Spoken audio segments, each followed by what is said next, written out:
రామాయణానికి ప్రత్యక్ష సాక్షి గోదావరి. అయోధ్యకాండలో రామచంద్రమూర్తి అరణ్యవాసం చెయ్యవలసి వస్తే ఇక అరణ్యవాసం చేసేటటువంటి సమయం పూర్తయిపోతోంది, కొద్ది కాలం మిగిలి ఉంది. రాముడు వెనక్కి వెళ్ళిపోయాడా, ఇక మళ్ళీ అరణ్యవాసానికి రాడు. అరణ్యవాసానికి రాలేదా, రావణ సంహారం పూర్తవదు. రావణ సంహారం పూర్తి కాలేదా, రాముడి యొక్క అవతార ప్రయోజనం పూర్తి కాదు. రామా, నువ్వు శ్రీ మహావిష్ణువువి, అవతారంగా వచ్చావు, రావణ సంహారం చెయ్యాలి అని చెప్తే ఆయన అంగీకరించాడు. నేను నరుణ్ణి అంటాడు. ఎందుకంటే పూర్ణముగా 16 గుణములు కలిగినటువంటి నరుడిగా ఈ లోకంలో ప్రవర్తించాడు.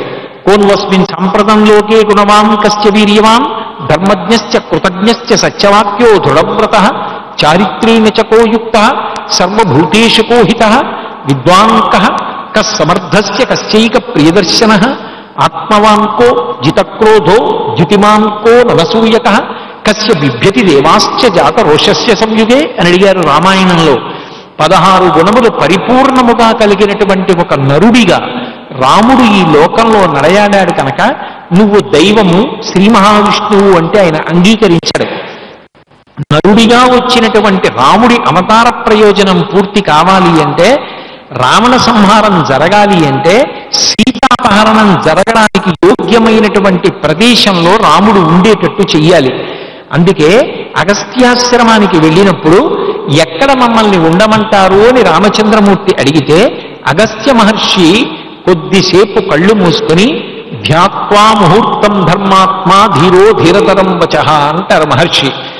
ఎక్కడ రాముడు ఉంటే సీతాపహరణం జరుగుతుందో, ఎక్కడ ఉంటే రావణవధకి బీజం పడుతుందో అటువంటి ప్రదేశాన్ని నిర్ణయం చెయ్యవలసి వచ్చినప్పుడు గోదావరి నదీ తీరంలో ఉండేటటువంటి పంచవటి అనబడేటటువంటి ప్రదేశంలో సీతారామ లక్ష్మణుల్ని ఉండవలసిందిగా ఆదేశించాడు. అంటే సీతాపహరణానికి రామరావణ యుద్ధానికి బీజం పడినటువంటి తీరం ఏది అంటే గోదావరి తీరం. రావణ సంహారానికి, లోక సంరక్షణానికి, ధర్మ సంరక్షణానికి గోదావరి నదికి రామచంద్రమూర్తికి అంత అవినాభావ సంబంధం.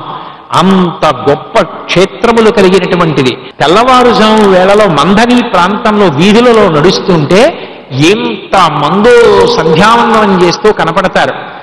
పక్కన అద్భుతమైనటువంటి గోదావరి ప్రవాహం, గుట్ట మీద గౌతమ మహర్షి యొక్క ఆశ్రమం ఉంటుంది. గౌతమ మహర్షి ఆరాధన చేసినటువంటి శివలింగం, గౌతమ మహర్షి యొక్క భార్య అహల్య రాముడి చేత ఉద్ధరింపబడింది కాబట్టి సీతారాముల దేవాలయం ఉంటాయి. ఎక్కడా చూడడానికి అవకాశం లేని అద్భుతమైనటువంటి అమ్మవారి దేవాలయం ఉంటుంది. అమ్మవారి దేవాలయానికి వెనకాతల కనుచూపు మేర సరోవరం ఉంటుంది. సరోవరం అంతా తామర పూలతో నిండిపోయి ఉంటుంది. ఏదో ధునోతుభ్వంతం స్థులిత దళితేందీవరవనం ఘనస్నిగ్ధ సులక్షణం చికురనికురంబం తవసివే అంటారు శంకరుడు సౌందర్యలహరిలో. తామరల ఖండం ఎలా ఉంటుందో అలా పెరిగిపోయి ఉంటాయి. అంత పెద్ద తామర కొలను యొక్క ఒడ్డున అమ్మవారి యొక్క సన్నిధానం ఉంటుంది.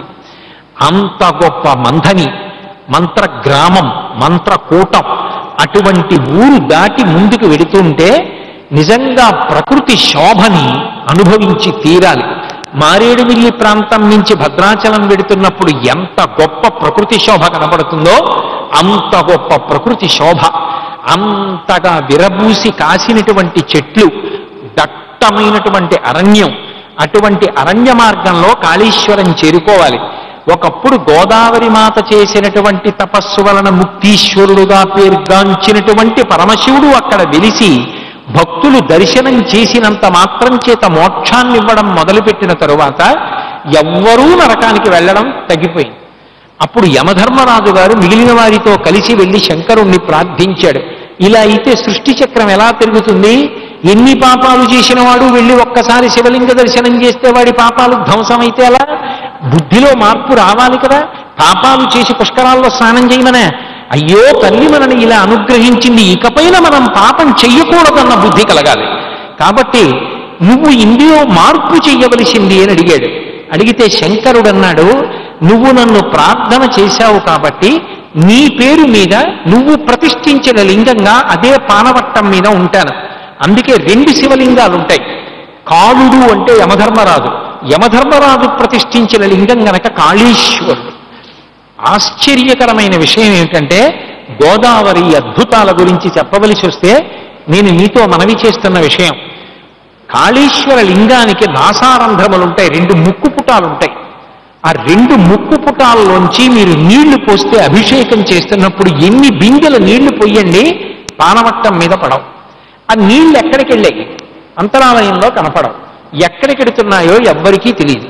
ఆ నీళ్లు కింద నుంచి వెళ్ళిపోయి గోదావరి ప్రవాహంలో త్రివేణి సంగమం దగ్గర గోదావరిలో కలిసిపోతాయంటారు. శివలింగం యొక్క నాసారంధ్రముల నుంచి నీరు వెళ్ళిపోతుంది. ఆ శివలింగ దర్శనం చేసి ఆ కాళేశ్వరుణ్ణి కూడా సేవించకపోతే మోక్షమునకు అర్హత పొందరు అని యమధర్మరాజు గారు మళ్ళీ వరం పొందాడు. ఆ కాళేశ్వర క్షేత్రంలో ఉండేటటువంటి సరస్వతీదేవి యొక్క మూర్తి పరమాద్భుతం. ఆ తల్లి అక్కడ గొప్ప అనుగ్రహాన్ని వర్షిస్తుంది అంటారు. అంత గొప్ప క్షేత్రం కాళేశ్వరం. అక్కడ గోదావరి మాత మన కొరకు తపస్సు చేసింది. తపస్సు చేసి మనందరం మోక్ష పదవిని పొందడానికి వీలుగా శంకరుణ్ణి భూమి మీదకి దింపి ముక్తీశ్వరలింగంగా వెలిసేటట్టుగా చేసింది. అలాగే ఆ తల్లి ఎన్ని అద్భుతాలను ఆవిష్కరించిందో, ఎన్ని క్షేత్రాలకు ఆలవాలమైందో మనం ప్రత్యేకించి ఇటువైపు ప్రాంతాల్లో పరిశీలనం చేస్తే గోదావరి స్పర్శ వలన ఏర్పడినటువంటి క్షేత్రముల యొక్క సంఖ్య ఇంత అంతా కాదు. శ్రీ మహావిష్ణువుని రామచంద్రమూర్తిగా ఎంత సేవించిందో పరమశివుణ్ణి అంత సేవించింది Godavari. Sa pa pa pa pa pa ma ni sa sa ni sa sa pa pa pa